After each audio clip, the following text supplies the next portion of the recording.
ഹരി ഓം. ഖണ്ഡം 2 വൃന്ദാവന ഖണ്ഡം. അധ്യായം 6 അഘാസുര മോക്ഷം. ബഹുലാശ്വനും നാരദനും തമ്മിലുള്ള സംഭാഷണം തുടരുന്നു. ശ്രീ നാരദൻ പറഞ്ഞു: ഒരു ദിവസം കൃഷ്ണൻ ഗോപബാലകരോടൊപ്പം പശുക്കളെ മേയ്ക്കാൻ കാളിന്തി നദീതീരത്തേക്ക് പോയി.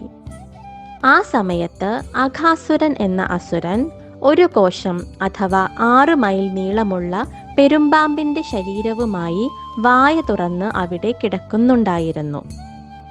ദൂരെ നിന്ന് ദർശിക്കുമ്പോൾ അത് ഒരു വലിയ പർവ്വതത്തിന്റെ പ്രതീതി ഉളവാക്കിയിരുന്നു.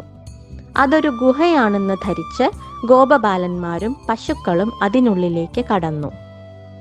അവരുടെ രക്ഷയ്ക്കായി ബലരാമനോടൊപ്പം ശ്രീകൃഷ്ണനും അസുരന്റെ വായയിലേക്ക് പ്രവേശിച്ചു.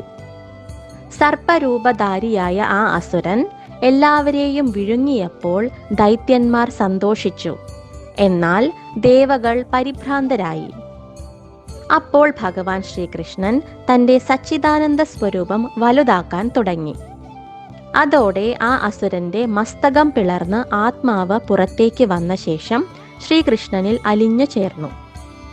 തുടർന്ന് പശുക്കളോടും ബാലകന്മാരോടുമൊപ്പം ഭഗവാൻ ശ്രീകൃഷ്ണൻ പെരുമ്പാമ്പിന്റെ വായയിൽ നിന്നും പുറത്തേക്ക് വന്നു. ജീവനറ്റ പോലെ കിടന്ന ബാലകന്മാരെയും പശുക്കളെയും ഭഗവാൻ തന്റെ കൃപാദൃഷ്ടി കൊണ്ട് ഉണർത്തി. അതു കണ്ട ദേവന്മാർ പുഷ്പങ്ങൾ വർഷിച്ചു. ബഹുലാശ്വന്റെ ചോദ്യത്തിന്റെ മറുപടിയായി അഘാസുരന്റെ പൂർവവൃത്താന്തം നാരദ മഹർഷി വിവരിച്ചു. ശംഖാസുരന് അഘൻ എന്നൊരു പുത്രനുണ്ടായിരുന്നു. യൗവനകാലത്ത് അവൻ അതിസുന്ദരനായിരുന്നു. ഒരു ദിവസം മലയാചലത്തിലൂടെ സഞ്ചരിച്ചു കൊണ്ടിരുന്ന അഷ്ടാവക്രമുനിയെ അവൻ കണ്ടു. അഷ്ടാവക്രമുനിയുടെ രൂപം കണ്ടപ്പോൾ അവൻ പൊട്ടിച്ചിരിച്ചുകൊണ്ട് ഇങ്ങനെ കളിയാക്കി: ഇതെന്ത് കുരൂപമാണ്?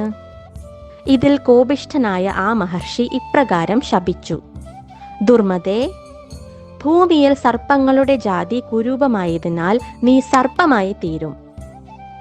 അപ്പോൾ ആ ദൈത്യന്റെ അഹംഭാവം ശമിക്കുകയും മഹർഷിയുടെ ചരണാരവിന്ദങ്ങളിൽ വീണ് മാപ്പപേക്ഷിക്കുകയും ചെയ്തു.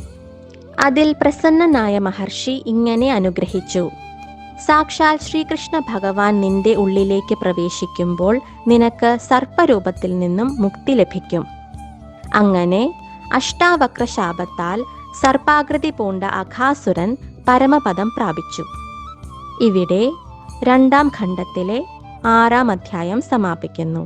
ഹരി ഓം.